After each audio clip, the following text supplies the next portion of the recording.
Son las 6, son las 5 en Canarias. Última hora en la tarde. Pilar García Muñiz. COPE, estar informado. Te estamos contando a lo largo de la tarde esa última hora, el terremoto de 7,4 grados de magnitud en Colombia que ha dejado inoperativos 7 aeropuertos que han sufrido graves daños estructurales. El balance de cifras hasta ahora deja 20 personas muertas al menos entre las ciudades de Pereira, Manizales y Quibdó. Además, una veintena de edificios habrían colapsado en Cali, dejando a varias personas atrapadas, según ha informado el alcalde de la ciudad. Enseguida vamos a estar allí en directo en Colombia para contarte cuál es la última hora y cómo se ha sentido ese temblor que llega solo 2 meses después del brutal terremoto de La Guaira, en Venezuela. Y cerca de 1.400 menores migrantes que llegaron a Ceuta desde Marruecos hace más de una semana han sido registrados en el sistema. En paralelo, el gobierno ceutí cifra entre 8.000 y 11.000 los migrantes que continúan vagando por las calles de la ciudad autónoma. La imagen de Ceuta sigue todavía muy lejos de la normalidad con la que vivían. Es lo que acaba de contar aquí en la tarde Halima Ahmed, la coordinadora social de la ONG Luna Blanca. Ahora mismo vengo, paso al lado del supermercado y una cola interminable de gente migrante que quiere entrar y entran y está el ejército en la puerta que tiene que hacer un orden para que no entren todos a la vez. Eso es una estampa que jamás se ha visto en Ceuta. Que hable de normalidad, creo que está viendo 2 Ceutas diferentes, 2 realidades diferentes. Todo lo que es la periferia dista mucho de ser normal, al contrario, está caótica. A partir de las 7, las 6 en Canarias, en la linterna siguen analizando esa última hora en Ceuta y te cuentan la crisis abierta entre España e Italia tras la decisión del gobierno italiano de continuar con los controles fronterizos aleatorios. Y 4 personas han sido detenidas en la localidad de Totán, en Murcia, por adopción ilegal, estafa y usurpación de identidad. Pretendían la entrega irregular de una niña de casi 2 años por una gran cantidad de dinero. Más detalles, COPE Murcia, Paloma Ballesta.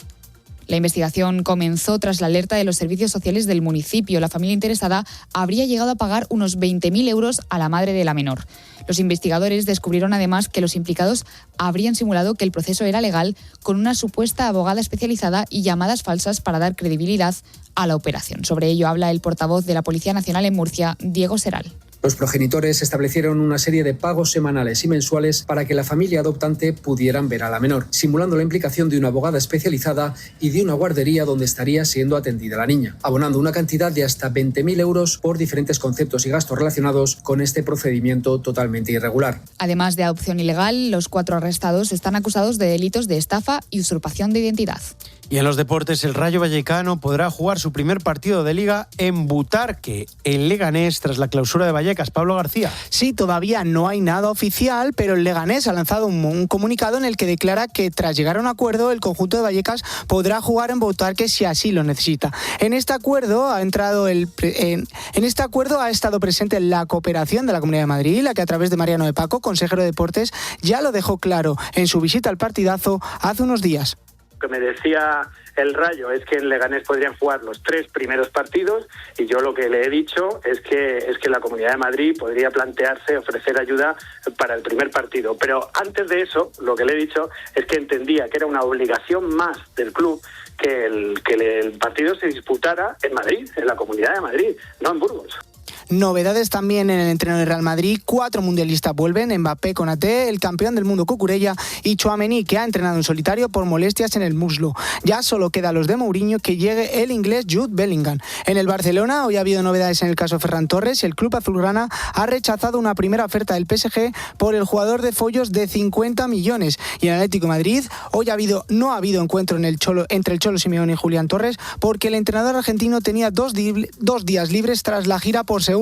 Por último, con un ojo, a partir de las 8 en Birmingham, donde ya está en marcha el Europeo de Atletismo, en el que hay varios españoles con opciones de conseguir grandes puestos. Gracias, Pablo. 6 y 4 minutos, 5 y 4 en las Islas Canarias. Sigues en la tarde de COPE.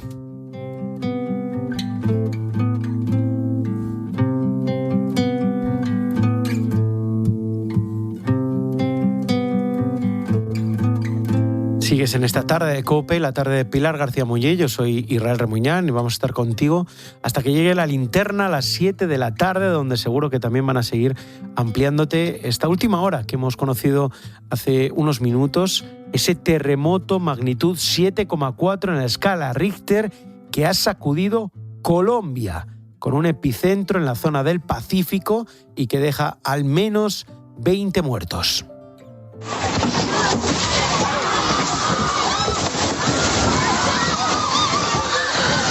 El temblor se ha notado en medio país, en Cali, en Medellín, hasta en Bogotá, también en el eje cafetero, en Pereira, en Manizales. Vamos a irnos en directo hasta allí para ver cómo se ha vivido ese temblor y cómo es la situación ahora mismo. Catalina Robledo es vecina de Pereira. Catalina, ¿qué tal? Buenas tardes. Hola, buenas tardes, Israel. ¿Cómo estás? ¿Cómo habéis sentido ese temblor? ¿Cómo ha sido? Fue muy fuerte, duró muchísimo, fue un sacudón muy fuerte, fue de 7,4 como lo estás indicando. Nosotros estamos ubicados en la ciudad de Manizales, en el eje cafetero. La ciudad sufrió, el centro histórico de la ciudad de Manizales colapsó. En este momento la catedral más alta de Colombia en gran parte está abajo. Pereira está demasiado afectada, el aeropuerto internacional de Pereira está cerrado. Estamos esperando, ya llevamos 4 réplicas aproximadamente desde las 7:30 de la mañana. ¿Cuánto duró el temblor principal, Catalina? ¿Cuánto pudo durar? Porque nos decía un colombiano también que hablamos con él hace unos minutos, en este caso desde Cali, que decía que fueron más de 2-3 minutos, fue muy largo. Fue muy largo y no paraba, iba hacia adelante, hacia atrás, hacia los lados, fue muy largo, fue largo. Esa ciudad en la que estáis vosotros, Catalina, esa ciudad de Manizales, decíamos que la catedral ha colapsado, se ha caído una de las grandes torres, la catedral, decías, una de las más altas de Colombia, se ha caído una de las torres. ¿Hay muchos edificios que se han derrumbado, Catalina, en esa zona? En esa zona del centro histórico sí, en otras zonas como la zona gastronómica de Milán hay colapsos de edificaciones a los lados. Pues algunas rupturas de edificios, pero bueno, por ahora no sabemos en cuánto va la cifra en este momento. ¿Dónde estabais vosotros cuando empezó a temblar la tierra, Catalina? En la oficina, estábamos ya en horas laborales y la bebé ya estaba en el colegio. ¿Y se movían mucho las paredes? ¿Ha habido algún daño en esa estructura de vuestro edificio o no? Sí, en el edificio al frente se cayó, la gente no podía salir, gracias a Dios pudimos evacuarnos. El colegio de la niña está en una falla. Realmente lo único que se agrietó fue el tema del Coliseo, pero todos están bien. ¿Dónde ha sido el epicentro? Porque, claro, nosotros vemos el mapa y vemos que hay muchas ciudades afectadas. Dicen que hay temblor en Cali, en Bogotá, en Medellín, en Pereira, en Manizales, donde estáis vosotros, también en Buenaventura, en la zona del Pacífico. Es medio país, Catalina. El epicentro fue en Chocó. ¿Chocó dónde está? El Pacífico colombiano. Vale. ¿Y qué os cuentan allí? ¿Qué cuentan los medios de comunicación? ¿Qué estáis pudiendo ver vosotros de cómo es la situación en otros puntos? Porque igual hay lugares que está más complicado que en Manizales, que es donde estáis vosotros, ¿no? La verdad es muy poca la comunicación. Sabemos que las vías de alrededor de nosotros hacia las autopistas, por ejemplo, quien conecta la vía Manizales-Bogotá en este momento, la carretera se derrumbó también hacia el lado de Neira, también hacia Antioquia, pero realmente no hemos sabido mucho. En Bogotá se sintió, pero no muy fuerte. Los más afectados fuimos en Manizales y en Cali, porque Cali también está hacia el Pacífico. Esa zona de Chocó, que es el epicentro, que está relativamente cerca de Manizales, de Pereira, esa zona del Pacífico, ¿cómo es? ¿Es una zona muy habitada? ¿Es una zona que por suerte estaría menos habitada? ¿Qué se sabe de esa zona? Esa zona es muy montañosa. Puede estar afectada también, pero no tenemos comunicación, no tanto como en las ciudades grandes donde fue el epicentro, porque no fue la capital del Chocó, pero sí está afectada las carreteras. Es muy montañosa, es muy selvático. Catalina Robledo, vecina de Manizales, en Colombia, nos está hablando de ese terremoto, que es la noticia, que ya ha llegado también aquí a España, 7,4 grados en la escala Richter, un terremoto que ya tiene varias réplicas, nos está contando Catalina, que el primer temblor ha sido muy fuerte, al menos 20 muertos, se ha notado en la mitad del país, más o menos. Se cree que en tu ciudad, Manizales, decíamos ese colapso de la catedral, esa torre que se ha venido abajo, entiendo que ahora las labores son de buscar entre los escombros cuerpos, ¿no, Catalina? Buscar posibles supervivientes. Sí, todavía no te puedo decir si hay algo de muertos porque todavía ninguna autoridad lo ha dicho. La alcaldía no nos ha dado ningún informe, pero pues todos estamos pendientes de qué pasa. Por lo menos la zona donde yo vivo está tranquila. Todos los residentes estamos afuera, no podemos ingresar. Catalina Robledo, te agradecemos un montón que nos hayas atendido aquí en la tarde para traernos esta última hora desde Manizales, desde Colombia, por ese terremoto brutal, 7,4 grados de magnitud, que ha golpeado la mitad del país con ese epicentro en Chocó, en la zona del Pacífico. Gracias, Catalina. Un abrazo. Seguimos hablando. A ustedes, que estén muy bien. Hasta luego. Hasta luego. Pues esa es la noticia de última hora que te estamos contando en la tarde. Ese terremoto de magnitud 7,4, muy fuerte. Hablan de 2-3 minutos.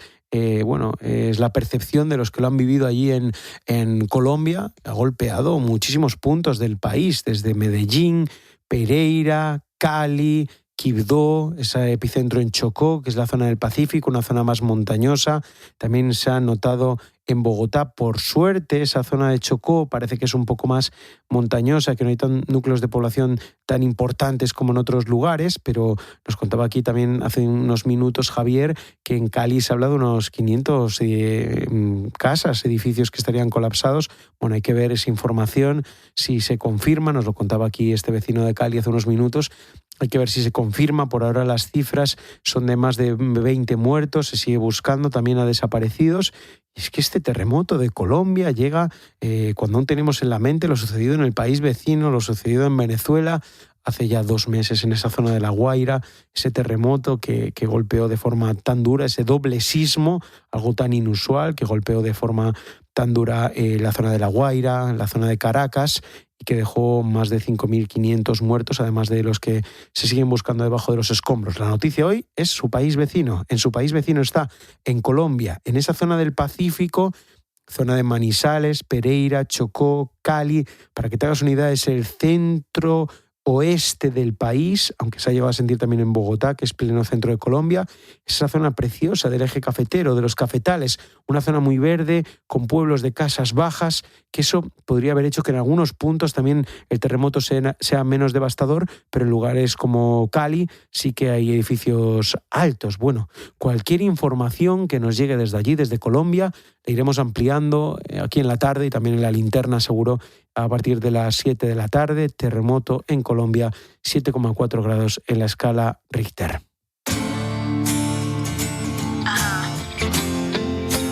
Life's like this. That's the way it is.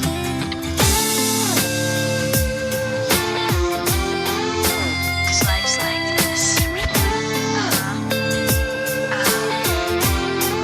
That's the way it is. Chill out, what you yelling for? Lay back, it's all been done before. And if you could only let it be, you would see. 6 y 13 minutos, 5 y 13 minutos de la tarde en las Islas Canarias. Sigues en esta tarde de COPE, la tarde de Pilar García Muñiz.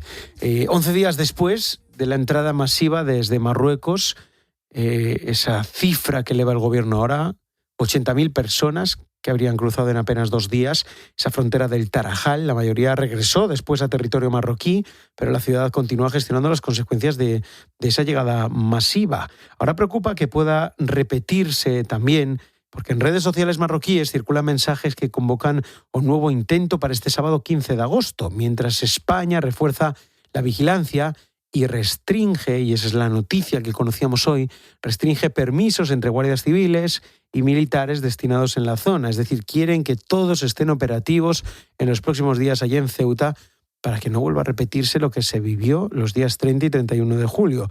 Lo ocurrido en Ceuta va mucho más allá de una crisis migratoria o de seguridad fronteriza. Vuelve a poner sobre la mesa la relación entre España y Marruecos. ¿Hasta qué punto depende nuestro país de la colaboración de Rabat para controlar esa frontera? También nos preguntamos si los movimientos migratorios pueden terminar convirtiéndose también en una herramienta de presión entre estados, aunque esa pregunta es bastante obvia y ya está medio resuelta.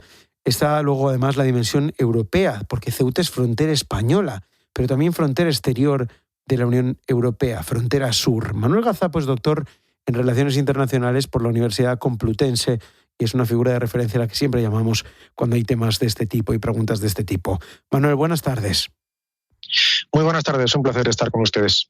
Desde el punto de vista de las relaciones internacionales, ¿qué cree, profesor, que revela pues esta crisis sobre la relación actual entre España y Marruecos? Pues yo creo que bastantes cuestiones, bastantes elementos que de alguna u otra manera todos tenemos en la cabeza. En primer lugar, que por desgracia la dependencia que tenemos de Rabat, la dependencia que tenemos de Marruecos en lo que a nuestra seguridad fronteriza se refiere, pues es una dependencia incómoda, muy incómoda, porque no podemos confiar plenamente en Rabat. Pero por cierto, no ahora, no por lo que ha ocurrido en 2026, no por lo que ocurrió en 2021, si me vais a permitir, por lo que ocurre en Ceuta, en Melilla o en Canarias, día sí, día también, porque con quienes conocemos esas plazas, especialmente Ceuta y Melilla, en muchas ocasiones anecdóticas para la gran mayoría de los españoles, pero que no deberían ser anecdóticas por su peso a nivel de seguridad marítima, a nivel de alimentos, a nivel de geocontrol, de cables submarinos, de la puerta al Mediterráneo, son zonas, son plazas, son teatros operativos muy importantes. Y esto que ocurre con Marruecos no ha ocurrido solo en 2021 o ahora en 2026, ocurre, insisto, todos los días de manera constante. Es evidente que con mayor o menor magnitud, pero estos 80.000 o 70.000 son un problema, y es indudable, y ahora entraremos más en detalles, pero el problema está en que esta dependencia securitaria, humanitaria, de esa vulnerabilidad de nuestra frontera, no hay más que preguntarle a los canarios, a la gente de Ceuta, a la gente de Melilla. Es un problema de día sí, día también. Y por desgracia, en este país, a nivel operativo, a nivel policial, a nivel especialmente político, no se le está dando la respuesta adecuada, a pesar del sacrificio constante de los servicios de inteligencia, de la policía, de la Guardia Civil, de los militares y, por supuesto, de las ONGs que están allí intentando dar respuesta. El problema es que no hay una respuesta estatal a largo plazo para resolver las causas profundas de este problema. Así que a tu pregunta de qué revela esta crisis sobre la relación entre España y Marruecos es que hay una dependencia muy fuerte de Rabat y Rabat hace o deshace cuando quiere, y eso nos hace ser muy vulnerables.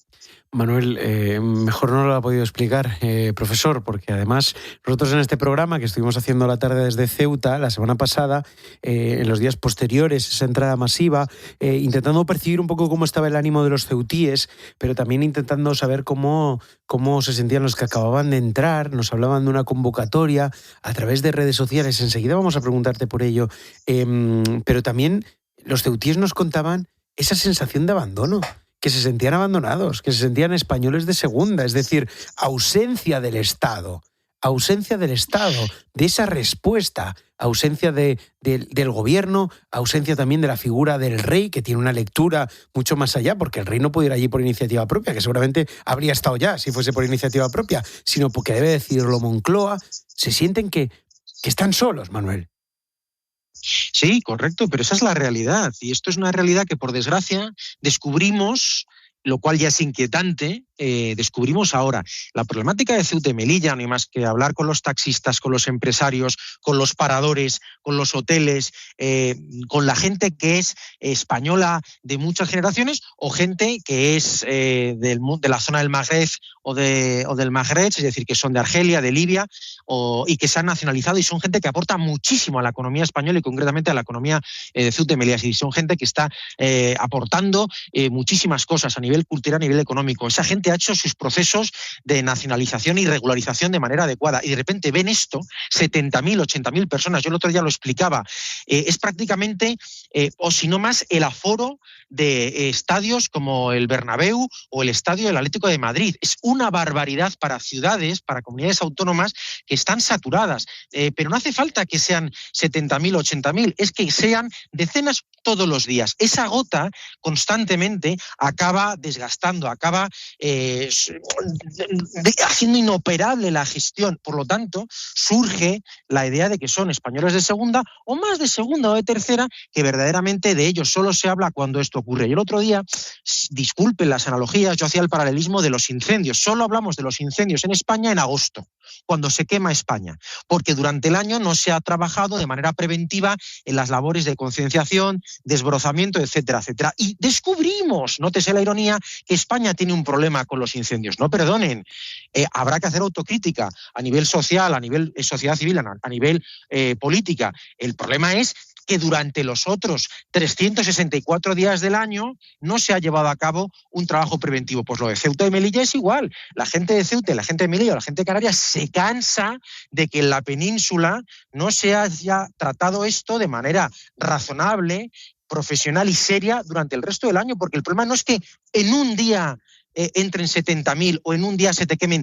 700 hectáreas. El problema es que durante el resto del año no se ha hecho nada. Y por eso, como tú bien señalabas, que me parece pertinente a la vez que preocupante, existe esa sensación de ser ciudadanos de segunda. Ocurre porque durante el año no se da una respuesta contundente y estable y mantenida en el largo plazo. Manuel, hablaba de que si entran 70.000 personas, 80.000 personas, es el aforo de estadios como el Bernabéu, por ejemplo. Pero claro, están entrando 80.000 personas en una ciudad que tiene 80.000 vecinos. Es decir, que está entrando la misma cantidad de gente que vive en Ceuta. Es como si en España entrasen casi 50 millones de personas de golpe. O sea, es el colapso. Por cierto, Manuel, se estaría moviendo por redes una nueva convocatoria para intentar entrar este sábado, 15 de agosto. Se está moviendo por TikTok, por Instagram, por Telegram, sobre todo. ¿Hasta qué punto evitar otra entrada masiva depende de España y hasta qué punto depende de la voluntad del país vecino, de Marruecos? Pues depende mucho de Marruecos, depende mucho de Rabat. Y pongo un contexto, la Unión Europea, no solo España, la Unión Europea, miembro de la misma, pagamos muchísimo dinero.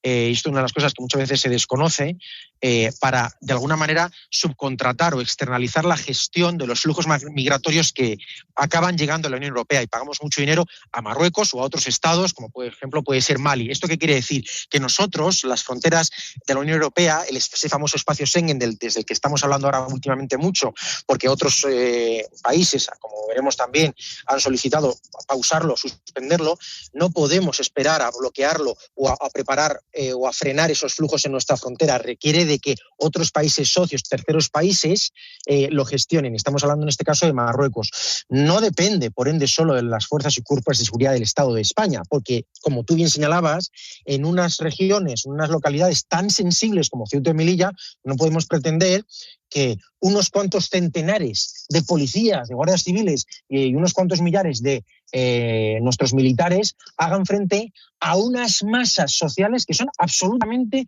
incontrolables. Por lo tanto, esto requiere indudablemente de la gestión y la colaboración honesta y transparente de Marruecos, de Rabat, de Mohamed VI, pero también de un apoyo constante del resto de los socios de la Unión Europea. ¿Y cuál es el problema? Y aquí planteo una incógnita. Que yo no sé hasta qué punto Rabat es confiable y no sé hasta qué punto la Unión Europea está dispuesta ahora a ayudar. Por lo tanto, creo que tenemos borrasca tanto por el norte como por el sur. Es decir, a ambas orillas del Mediterráneo tenemos un problema. Y, por cierto, los que están en medio somos nosotros. Manuel Gaza, pues doctor en Relaciones Internacionales por la Universidad Complutense. Estamos hablando con él sobre esta situación que se está viviendo ahora mismo en Ceuta, esa posible llegada de nuevo masiva el sábado 15 de agosto, que es lo que se estaría moviendo por redes sociales. El Ministerio de Defensa ha suspendido los permisos de los militares destinados en Ceuta. Permisos para los próximos días. Les piden que estén allí en la ciudad autónoma disponibles para cualquier situación de emergencia que pudiese darse. Esto es significativo, ¿no, Manuel? Sin duda alguna es tremendamente significativo. Que nadie dude que la Guardia Civil y que en este caso los miembros de toda la parte de tropa y minería del Ejército van a cumplir lo que se les indique, aunque eso implique lógicamente una serie de perjuicios muy notorios, muy serios para todos ellos y sus familias, porque evidentemente que ahora nadie pueda acogerse las vacaciones en un periodo estival o un permiso, pues puede tener consecuencias muy graves. Esa gente ha jurado bandera, esa gente va a estar a la altura, pero esto no puede ser una solución permanente. No creo que nadie se le haya pasado por la cabeza que esto deba de ser la solución correcta. Será una solución momentánea, temporal, pero el problema está que tú hablabas, y es cierto, se está hablando de que posible o hipotéticamente en el 15 haya un nuevo salto a la valla. Pero si no es el 15, podrá ser el 16 o podrá ser el 17. No hay más que preguntar a aquellos españoles, a aquellas personas que viven en Ceuta y que saben que este es el problema de día sí, día también, semana sí, semana también. Por lo tanto, lo que nos tenemos que preguntar es, ¿tenemos los recursos, tenemos la voluntad política, tenemos los requerimientos operativos para dar solución y respuesta a esto más allá de lo que ocurre al día 15? Porque esto, de alguna manera, lo que viene a hablar es que aquí hay una especie de guerra híbrida, una guerra gris, que juegan mucho, más allá de las mafias, juegan la geopolítica y estamos poniendo en tela de juicio o en tensión la seguridad de España porque en redes sociales, como tú bien señalabas, en Telegram, se azuza, se aviva la posibilidad de un nuevo salto. Pero es que ahora es el día 15. ¿Y por qué no el 31? Con esto lo que quiero decir es, ¿podemos solventar esto? La solución es que se anulen los permisos de vacaciones de policías, no en este caso, pero sí guardias civiles o militares. No creo que sea la solución en el mediano plazo. Creo que es una solución muy significativa, pero cortoplacista. Creo que es un parche. No creo que sea la respuesta, y mucho menos a la problemática real de seguridad, de migración, de fronteras a las que nos enfrentamos. Pues Manuel Gazapo, doctor en Relaciones Internacionales por la Universidad Complutense, gracias por estar en la tarde y por ser tan claro, como siempre que le llamamos. Profesor, un abrazo. Bueno, ya hemos dejado a Manuel Gazapo. 6:25 de la tarde, 5:25 en las Islas Canarias.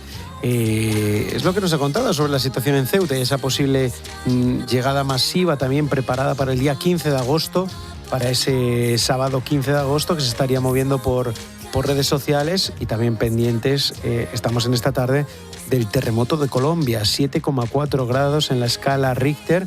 Acabamos de hablar con Catalina en esa zona de Manizales, donde las torres de la catedral se han caído, pero es que el terremoto ha golpeado medio país. Quibdó, Cali, Medellín, Manizales. Ya la cifra de muertos asciende a más de 50. Se sigue buscando también a desaparecidos. Iremos ampliando la información aquí en la tarde. Urbano Canal, buenas tardes. Es Israel, ¿cómo estás?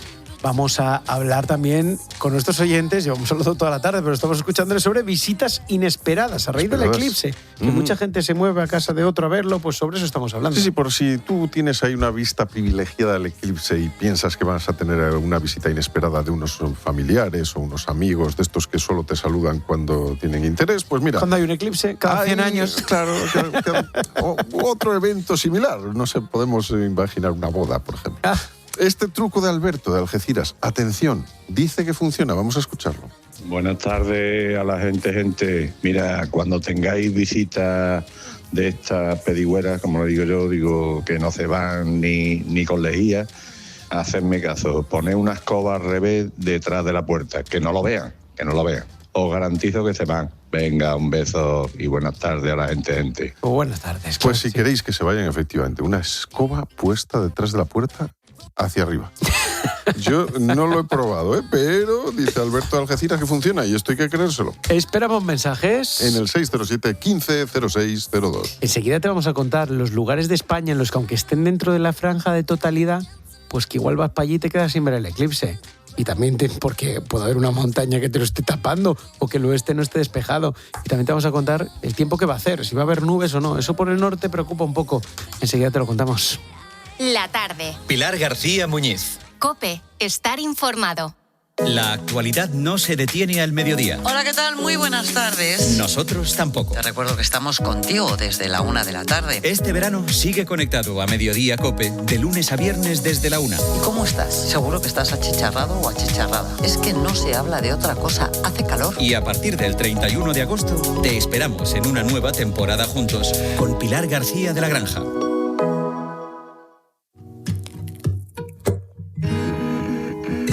Desde que existe registro, a más de 1.350 mujeres las quisieron a morir. Ni una más, ni una menos. 016. Me quiso morir. Ministerio de Igualdad, Gobierno de España. Estos sí son unas segundas rebajas, solo en Rapimueble. Dormitorio juvenil compacto 389. Conjunto de matrimonio de canapé más colchón 354 euros. Más ahorro, más ofertas, más barato. Segundas rebajas en Rapimueble. Estamos muy cerca de ti y en rapimueble.com. España es campeona del mundo y en HR Motor lo celebramos contigo. Con hasta 10.000 euros de descuento en vehículos de ocasión y cientos de coches con entrega inmediata desde 150 euros al mes. SUV, híbridos, urbanos, elige el tuyo. Ven a uno de nuestros 35 centros o entra en hrmotor.com. Escuchas La Tarde. Y recuerda, la mejor experiencia y el mejor sonido solo los encuentras en cope.es y en la aplicación móvil. Descárgatela. Vive tu mejor verano en Amavir. Disfruta de unas vacaciones con tranquilidad, bienestar y la mejor atención profesional. En Amavir encontrarás estancias con todas las comodidades, actividades, cuidados personalizados y un entorno donde sentirte como en casa. Residencias para mayores Amavir. Infórmate en el 901 30 20 10 y en amavir.es. Vale, como empresa tengo que cumplir la nueva normativa de envases y para eso están los scrap. Me hago un Excel, los comparo, leo la letra pequeña, llamo a mi gestor de residuos, pido una reunión. Tranquila. Yo entré en Genci.es, hice clic, clic, clic y ya estoy cumpliendo la ley. Y sin cambiar mi operativa ni la de mis clientes. ¿Así sin más? Claro. Genci se encarga de todo. Hazlo fácil. Hazlo Genci. Y hazlo ya. ¿Otra vez dándole like a las fotos de las vacaciones de los demás desde tu sofá? Que el seguro no cambie tu forma de disfrutar. Entra en Verti.es, contrata hoy tu seguro de coche y llévate hasta 150 euros de regalo. Verti, la aseguradora digital número 1 de España. ¿Me dejas una toalla? Sí, usa la que quieras. Están en el mueble auxiliar a juego con el mueble de lavabo suspendido, el que está al lado del inodoro japonés, justo frente a la ducha con hornacinas retroiluminadas y grifería empotrada. Cuando estás orgulloso de tu nuevo baño, se nota. Reforma tu baño con Leroy Merlin. Asesoramiento, diseño, instalación y el acompañamiento de nuestros expertos. Por la mañana en la radio. La última hora y el rigor de Carlos Herrera. ¿Dónde tenemos puesta hoy la mirada? Hay varias miradas puestas en varias cosas. Una de ellas es China, porque allí hay... De lunes a viernes desde las 6 de la mañana, todo pasa en Herrera en COPE.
Pues faltan solo 2 días para uno de los acontecimientos del año. Pasado mañana, miércoles 12 de agosto, vamos a poder ver desde España un eclipse total de sol.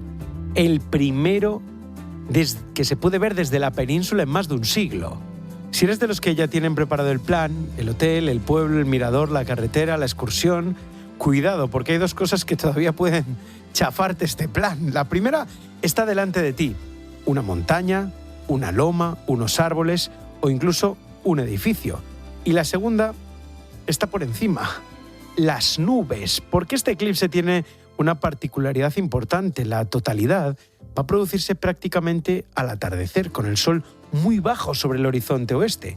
Para que te hagas una idea, durante el máximo estará a unos 12 grados de altura en La Coruña, a 8 en Burgos y en Palma de Mallorca apenas a 2 grados sobre el horizonte. Es decir, puedes estar perfectamente dentro de la franja de totalidad y aún así quedarte sin verlo porque tienes una montaña delante o unas nubes que te tapan el sol.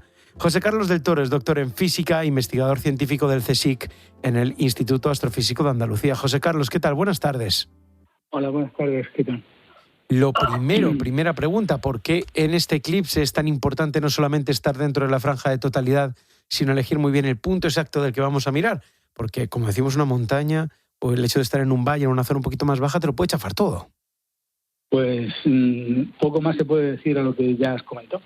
Efectivamente, el eclipse, la totalidad va a tener lugar con el sol bastante bajo sobre el horizonte, y si tenemos un obstáculo mirando hacia el oeste, que es por donde se pone el sol, si tenemos un obstáculo que nos impide ver el sol, pues nos vamos a perder un espectáculo que el que lo ha contemplado dice que es el más bello entre los que se pueden ver en la naturaleza. De hecho, el Instituto Geográfico Nacional, el IGN, ha preparado una herramienta muy útil. Introduces el lugar en el que quieres ver el eclipse y puedes comprobar con ese mapa interactivo si será visible, teniendo en cuenta, claro, lo que llamáis el relieve, los que sabéis, ¿no? Explícanos cómo funciona y sobre todo en qué tenemos que fijarnos con esta herramienta. Sí, bueno, desde luego el Instituto Geográfico Nacional ha sido el encargado de hacer esta herramienta, pero el esfuerzo público ha sido enorme y está siendo enorme, con una comisión interministerial en la que han participado hasta 13 ministerios, pero en el que el papel principal lo han desarrollado el de Obras Públicas y Transportes y de Ciencia, como no podía ser de otra manera. La página trioeclipses.es encontramos acceso a esa herramienta proporcionada por el Instituto Geográfico Nacional, en la que, dado el punto de observación que hemos elegido, nos dirá si el relieve circundante, especialmente el relieve mirando hacia el oeste, nos va a producir sombra y, por tanto, nos impedirá observar el eclipse en toda su belleza. También hay enlaces para saber la predicción meteorológica para el día 12 a las 8:30 de la tarde aproximadamente, que es cuando tendrá lugar el fenómeno. Claro, eso es sobre la previsión meteorológica. Vamos a hablar enseguida con Rubén del Campo, de la EMET, portavoz de la EMET. Pero estamos hablando de esa herramienta del IGN, ¿no?, que permite saber dónde te vas a colocar, elegir el pueblo dentro de esa franja de totalidad que pasa pues desde Coruña, Asturias, Castilla y León, sobre todo, luego la Comunidad Valenciana, Baleares, zonas de Cataluña, Aragón. Bueno, esa franja de totalidad que seguro que todos habéis visto por dónde pasa y lo tenéis localizado, ¿no? Luego hay que ver los pueblos por los que va a pasar, y hay pueblos que ¿qué pasa? Que aunque pongan en esta herramienta del IGN que no están en un valle, es decir, que no va a haber montañas que tapen el sol, sí que puede suceder que haya de repente pues un árbol o un edificio o un cartel que han puesto de publicidad ahí, o varios carteles que a ti te van a impedir verlo en ese punto. ¿Qué tenemos que hacer, José Carlos, antes del miércoles para que luego no nos desplacemos a un pueblo que después sea muy complicado? Yo recomendaría acercarme hoy, esta tarde o mañana, al punto donde hemos elegido, y a la misma hora para tener el sol más o menos en la misma posición en la que tendremos el día 12, y comprobar que efectivamente no tenemos ningún obstáculo artificial, porque los naturales ya los cubre la web del IGN, pero un obstáculo artificial que nos impida la observación del eclipse.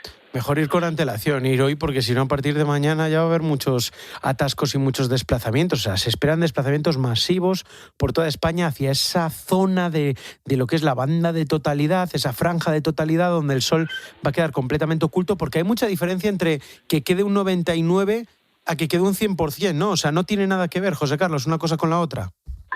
Bueno, para ser gráfico, la diferencia es como la de la noche al día, porque en la totalidad se hace de noche, literalmente. Se hace de noche a una hora inesperada, como serán las 8:30 de la tarde, mientras que aún con un 0,5% de sol, el descenso en la iluminación será difícilmente apreciable y no hay una percepción del eclipse, digamos, en condiciones normales. Se podrá observar siempre que se tengan gafas, siempre esa es una medida fundamental. Sí, vamos a hablar sobre ello enseguida. No se puede levantar la vista si no es con gafas homologadas. Entonces, en esas condiciones se podrá ver que el sol está mellado, está casi oculto por la luna, pero si miramos a nuestro alrededor, si no levantamos los ojos del suelo, no percibiremos prácticamente gran cosa, mientras que en el eclipse total se ha hecho de noche. Y de hecho los animales así lo creen y reaccionan, los pájaros volviendo a sus nidos, los pequeños animales buscando sus madrigueras, etcétera. Qué fuerte. Porque es literalmente la diferencia entre la noche y el día. Sí, porque es interesante, porque hay muchos lugares de España en los que se oculta un 99 con algo por ciento, ¿no? Y la gente dice, bueno, un 99 es casi totalidad. Bueno, no, estamos escuchando aquí a José Carlos del Toro, que hay mucha diferencia entre la totalidad absoluta, el 100%, que está en esa franja que ya todos conocemos. El sol es muy brillante. Claro, que si se cuela un poquito ya ilumina, ¿no? Para que no sea de noche. Eso es. José Carlos, una pregunta, porque claro, la gente piensa, oye, me voy a ir lo más al norte posible. A veces no es tan buscar eso, ¿no? No hace falta irse tan al norte, ¿no? Para estar justo en medio de la franja de totalidad. No, a veces estando en alguna de las esquinas de esa franja también puedes verlo bien, pero es importante que sea en esa franja. Y en cuanto a la orientación, que el oeste esté despejado. Efectivamente. Dentro de la franja de totalidad se podrá observar con totalidad. Si estamos más cerca del borde, serán unos segundos menos que si es en el centro, pero se podrá observar. Pero lo importante es tener un horizonte oeste despejado de obstáculos tanto naturales como artificiales. Pues José Carlos del Toro, investigador científico del CSIC en el Instituto de Astrofísica de Andalucía, que nos ha traído estas claves, ya cuando no queda nada, 48 horas, poco más de 48 horas para este eclipse, para no vaya a ser que nos lo perdamos, cogiendo el coche, desplazándonos con las gafas compradas y vamos y nos lo perdemos. Pues para que no nos pase esto, pues aquí han estado las claves. Gracias, José Carlos, un abrazo. Y decíamos Muchas gracias a vosotros por gracias José Carlos, y decíamos que otro de los problemas era el tiempo, si va a estar pues con nubes que impidan ver ese sol, sobre todo cuando, por ejemplo, en Baleares está muy pegadito ya al horizonte. Vamos a saludar a Rubén del Campo, que es portavoz de la Agencia Estatal de Meteorología. Rubén, ¿qué tal? Buenas tardes. Hola, buenas tardes, ¿qué tal? Solo 2 días, hoy ya vamos teniendo previsiones un poquito más claras, ¿no, Rubén? ¿Qué es lo que se espera en esas zonas de totalidad, que es donde va a ir más gente, ¿no? Esa zona de Galicia, donde preocupa mucho, Asturias, donde preocupa mucho que haya nubes, y luego Castilla y León. Si pudieses resumirme, ¿qué tiempo se espera para estos lugares? Sí, bueno, vamos a tratar de resumirlo. Ya vamos afinando realmente y en general lo que podemos decir es que en la mayor parte de la franja de totalidad del eclipse va a haber pocas nubes o ninguna, ¿no? Y eso es una buena noticia. Es verdad que en zonas del Cantábrico, ¿no? Sobre todo de la costa de Cantabria, de Asturias, también en puntos del norte de Galicia, ahí sí que puede haber nubes bajas que pueden entorpecer la visión del eclipse. Eso por un lado. Y luego tenemos que tener en cuenta que por la tarde, fruto del calor, porque va a ser un día muy caluroso, pues crecerán nubes a mediodía y a partir del mediodía y primera hora de la tarde en zonas de montaña. Estas nubes pueden ocultar el sol, pero lo habéis comentado antes, el sol va a estar muy bajo ya en el horizonte. Entonces no es tan importante que esas nubes crezcan sobre nuestra cabeza como que estén kilómetros, decenas de kilómetros hacia el oeste, ¿no? Porque esas sí que podrían ocultar la visión de la fase de totalidad del eclipse. Estas nubes crecerán sobre todo en Pirineos, en torno al sistema ibérico y sistemas penibéticos, por lo tanto, zonas al este de estas montañas, pues estamos hablando de la vertiente mediterránea, podrían tener en algún momento dado, pues dificultades para poder observar con plenitud la fase total del eclipse. Y vamos a zonas de mar, Galicia, Asturias, pienso en el Atlántico, pienso en el Cantábrico y pienso también en nieblas que pueda haber también relacionadas con el mar, aunque es verdad que no sé si nos pilla exactamente, depende del lugar en el que estés, por dónde se va a ver el sol a esa hora, pero no sé si eso también puede influir, esas nieblas marinas. Bueno, sobre todo en el Cantábrico, cerca de la costa de Galicia, de la de Asturias, ¿no? Y de Cantabria, ahí pues habrá esas nubes bajas, ¿no? Que hemos comentado antes y que pueden dificultar la visión del eclipse. En el Mediterráneo no tanto, en el Mediterráneo del Levante, por entendernos, ¿no? Comunidad Valenciana, Cataluña, Baleares y demás, ahí no debería haber problema. Sí que es cierto que en el Mediterráneo andaluz, en lo que llamamos el litoral de Alborán, ¿verdad? En esa zona del sur del Mediterráneo, pues lindante con Andalucía, ahí puede haber algunas nubes que también dificulten de alguna manera la visión del eclipse, esas nubes bajas, ¿no? Pero bueno, en general, en Baleares el mayor problema, más que haya nubes, es que ya es muy tarde, ¿no? Que ya el sol estará muy, muy bajo en el horizonte y cualquier pequeño obstáculo, cualquier pequeña nube no prevista, pues puede fastidiar, ¿no? El momento culminante. Pero decías que más o menos, viendo esa franja de totalidad que cruza España desde Galicia, Asturias, luego todo Castilla y León, o la mayor parte de Castilla y León, esa franja de totalidad, decías que más o menos van a estar cielos despejados propios de este mes de agosto, ¿no, Rubén? Sí, en general la franja de totalidad, como decimos, ¿no? Sobre todo en el interior de la península, más allá de esas nubes que puedan crecer por la tarde, pero que en principio no deberían suponer un gran problema, pues lo dicho, no serán las nubes el fenómeno que más vaya a dificultar en general la observación del eclipse. Lo único que sí aprovecho para decir es que va a ser un día con mucho calor, y entonces, como en algunos puntos de observación hay que estar relativamente pronto, unas horas antes del eclipse, pues bueno, tener presente que va a hacer mucho calor. Hablamos de 38 a 40 grados y que hay que hidratarse bien, hay que estar preparado para aguantar el calor durante unas horas. Eso sí que hay que dejarlo claro. Y con el riesgo de incendios que también tiene esto, ¿no? De tanta gente en zonas que a veces son boscosas o zonas que son de campo, hay que tener muchísimo cuidado. Más o menos para saber seguro, porque ahora quedan 48 horas, pero ¿cuándo sabremos exactamente? Por si alguien sabe a qué zona va a ir, imagínate que alguien quiere ir a Castilla y León, pero no sabe si irse a un pueblo, si irse a otro, si irse a otra provincia. ¿Cuándo más o menos se sabe, oye, pues aquí seguro que va a estar despejado y seguro que lo vamos a tener? ¿Cuándo? ¿Mañana? ¿A lo largo del día de mañana? Hombre, esto, aunque es una broma, seguro cuando sea la hora del eclipse, ¿no? Pero realmente, no, hombre, ya 24 horas antes podremos ir afinando ya con mayor precisión. Lo que pasa que muchas veces es lo que decimos, al estar el sol tan bajo, aunque sea una nube no demasiado desarrollada, pues te puede fastidiar, ¿no? En un momento dado, el momento culminante. Pero bueno, ya mañana podremos ir afinando, e incluso en AEMET, que estamos haciendo boletines diarios, el propio día del eclipse vamos a hacer un boletín ya, el último, será el mismo día 12 a mediodía, y seguramente ahí ya podamos, pues bueno, dar con la mayor concreción posible que la ciencia permite, ¿no?, hacer estos pronósticos. Pues Rubén del Campo, portavoz de la AEMET, gracias por estar en la tarde. A vosotros un abrazo. 6:46 de la tarde, 5:46 en las Islas Canarias. Sigues en la tarde de COPE, la tarde de Pilar García Muñiz. Yo soy Herrera Muñán. Vamos a estar contigo hasta las 7. Enseguida vamos a irnos en directo hasta Colombia. Allí es la noticia de esta tarde. Un terremoto de magnitud 7,4 grados en la escala Richter ha golpeado la mitad del país. Epicentro en Chocó, en la zona del Pacífico. Pero hay un montón de ciudades afectadas. Cali, Medellín, incluso se ha sentido en Bogotá, Pereira, Manizales, el eje cafetero, esa zona que central también de Colombia. Más de medio centenar de muertos es lo que reportan las agencias y se sigue buscando a muchos de ellos. Enseguida vamos a ir allí, a esa zona del mapa. Escribe a Pilar García Muñiz. Busca La Tarde COPE en Instagram, Facebook y TikTok. O mándanos un mensaje de voz por WhatsApp al 607 15 06 02. Abre la puerta de tu piso al seguro de hogar de Mutua. Vente a la Mutua y contrátalo a un precio exclusivo, por solo 150 euros. Y si la renovación de tu seguro no está próxima, no te preocupes. Contrátalo ahora y no pagues nada hasta que entre en vigor. Llama ya al 91 555 5555. Condiciones en Mutua.es. Soy Marc Márquez y para proteger mi casa, confío en Verisur.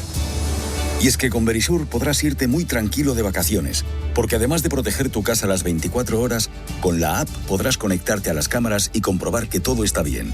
Te avisamos si hay cortes de luz y si necesitas que alguien vaya en tu ausencia, podrás abrir tu puerta en remoto. Cuando cada segundo cuenta, no hay nada como ser el primero. Llama a Verisur al 900-666-777. Verisur. En Alquiler Seguro queremos hablarte claro. Si eres propietario y te inquietan los continuos cambios normativos que provocan inseguridad jurídica, no estás solo. En Alquiler Seguro no solo te garantizamos el cobro el día 5 de cada mes, también te acompañamos y asesoramos jurídicamente. Rompe el miedo al alquiler. Entra en alquilerseguro.es. Escuchas La Tarde. Y recuerda, la mejor experiencia y el mejor sonido solo los encuentras en cope.es y en la aplicación móvil. Descárgatela. Meter la maleta, la tuya, la suya, la de tus hijos, sombrillas, toallas, abanico y crema de sol. ¿Has cogido el bañador? Has cogido bañador. Rotonda, salida, atasco, 20 kilómetros, 90, 200, que si tengo hambre, que si tengo sed. ¿Cuánto falta? ¿Cuánto falta? ¿Cuánto falta? ¿Cuánto falta? ¿Cuánto falta? ¿Cuánto falta? Y... una estación de servicio Repsol. Uf, qué bueno es parar. Sobre todo cuando tienes buen café, tus chocolatinas favoritas, irresistibles bocadillos de jamón y los mejores servicios en carretera. Se hace camino al parar. Repsol. La vista es el sentido más desarrollado. Si notas que empiezas a perderla, ojo con los equipos electrónicos. Procura quitar la mirada de la pantalla de vez en cuando y utiliza Visión Plus. La acción de la luteína, la astaxantina, la vitamina A y el zinc te ayudarán a mantener la visión en condiciones normales. Visión Plus. Mundo Natural. Consulta a tu farmacéutico dietista y en parafarmaciamundonatural.es. ¿Qué? ¿No me da facilidades de pago? Pues ¿sabes qué? Yo me voy a la Mutua. Vente a la Mutua y además de poder pagar en 3 veces sin intereses, te bajamos el precio de tus seguros, sea cual sea. Llama al 91 555 5555. ¿Qué? Vente a la Mutua. Condiciones en Mutua.es. En Herrera en COPE siempre hay algo que merece la pena escuchar. Ha sido una mañana intensa, interesante, bastante emocionante. Este verano sigue conectado a las mañanas más entretenidas de la radio en Herrera en COPE. De lunes a viernes desde las 6. Y usted también le habla. Yo hablo con mi maceta, les digo de todo. Y el 31 de agosto, nueva temporada juntos con Carlos Herrera, Jorge Bustos y Alberto Herrera.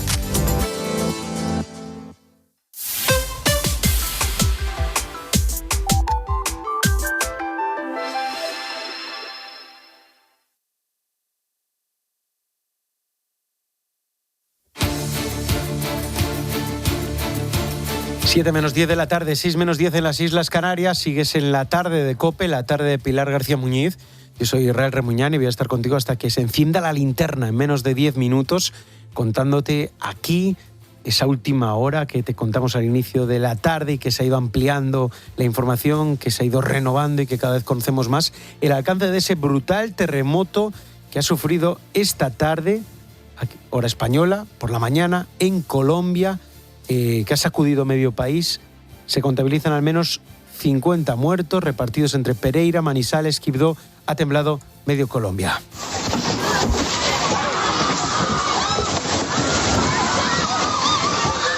Las imágenes que llegan desde Cali, por ejemplo, de los edificios colapsando y la polvareda que se sube hacia el cielo cuando el edificio cae, recuerda inevitablemente a lo sucedido en Venezuela. El alcance, evidentemente, parece que no va a ser el mismo que del terremoto que sucedió hace 2 meses en La Guaira, pero todo esto es información que va llegando y que se va ampliando. El ejército ha movilizado 5 pelotones de rescatistas, de ingenieros militares con perros entrenados en búsqueda, y es en lo que se encuentran ahora mismo, esas labores de rescate. Y en este tiempo, en esta tarde, hemos conseguido hablar con algunos de los afectados.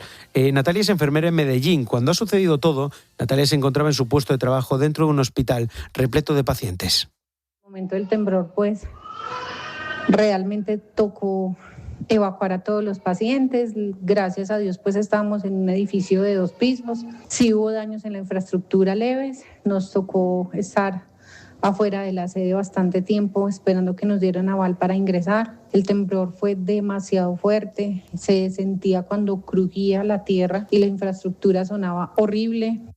El epicentro de ese terremoto es Chocó, en la zona del Pacífico, en esa zona también cercana a Panamá, la frontera con Panamá, pero es que el terremoto se ha sentido, como te digo, en Cali, en Pereira, en Manizales, donde una de las catedrales más altas de Colombia pues han caído sus torres, también en Medellín, en Bogotá, incluso en el centro del país.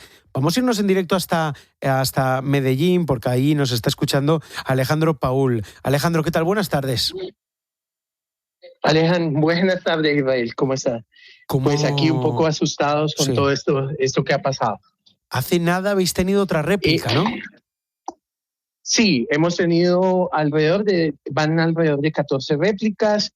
La más fuerte fue de 4.5, que ha generado la caída de algunos edificios en Cali, y realmente Medellín se sintió muy fuerte porque estamos muy cerca de la zona del Chocó. Somos vecinos, es el departamento vecino a Antioquia. Entonces, por ese motivo fue que lo sentimos. Y además de lo fuerte que fue el sismo, es lo largo, porque fueron 130 segundos. Claro, el de La Guaira fue de 38 segundos. Entonces, estos fueron 130 segundos de angustia donde no paraba. O sea, cada momento era peor la magnitud del sismo, era más fuerte cada momento. Entonces, no paraba y por eso la dimensión del terremoto fue tan fuerte o afectó tantas construcciones. Es muy probable que con relación a La Guaira no nos hayamos afectado porque tenemos es un país sismo, digamos, que mantiene constantemente sismos. Más preparado, entonces, ¿no, Alejandro? la mayoría más preparado, de las cosas, sí. Exactamente. Claro, es que llama la atención.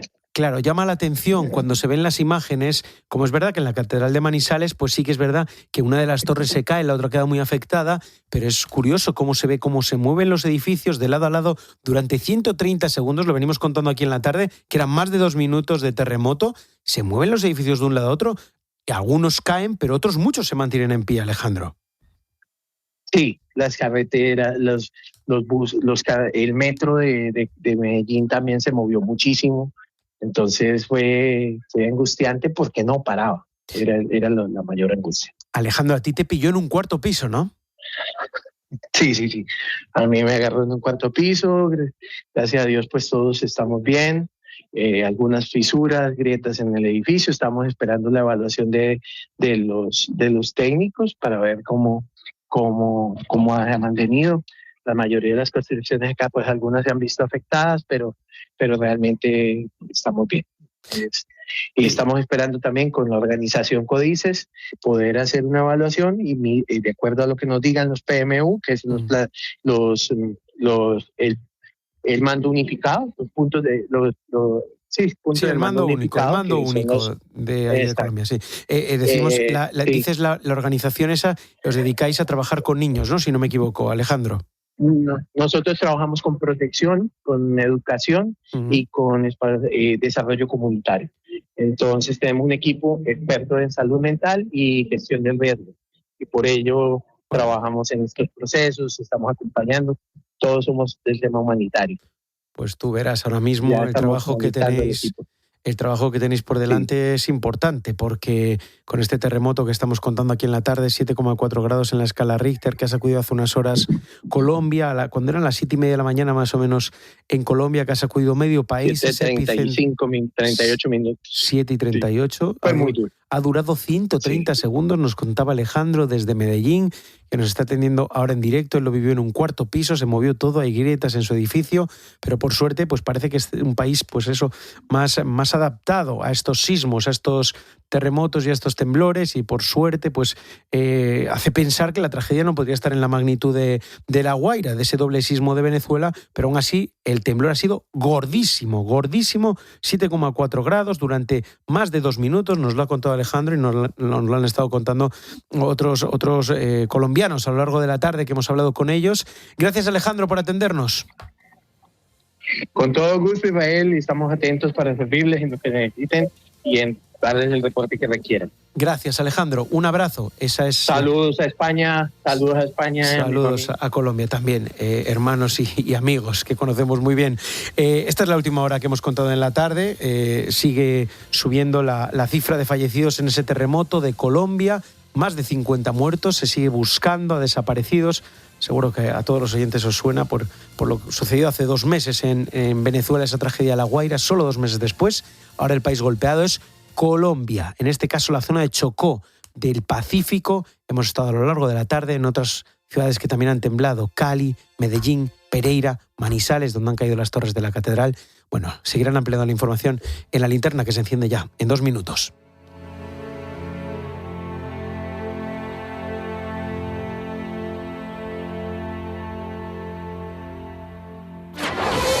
Línea editorial. Cadena COPE.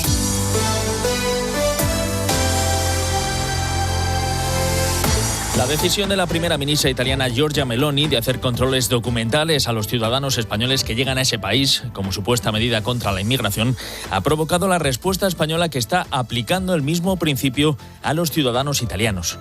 Un conflicto diplomático iniciado por Meloni con una sobreactuación que tiene mucho de pose y de gesto simbólico, en la medida en que afecta a uno de los pilares de la Unión Europea, el libre tráfico de personas en el espacio Schengen. Más de 600.000 personas de media a la semana se pueden ver afectadas por esta medida tomada por Meloni para reforzar su liderazgo interno y su posición dentro de una Unión Europea que hace equilibrios para mantener su estabilidad institucional. La reacción española no es ajena a esa política de actuar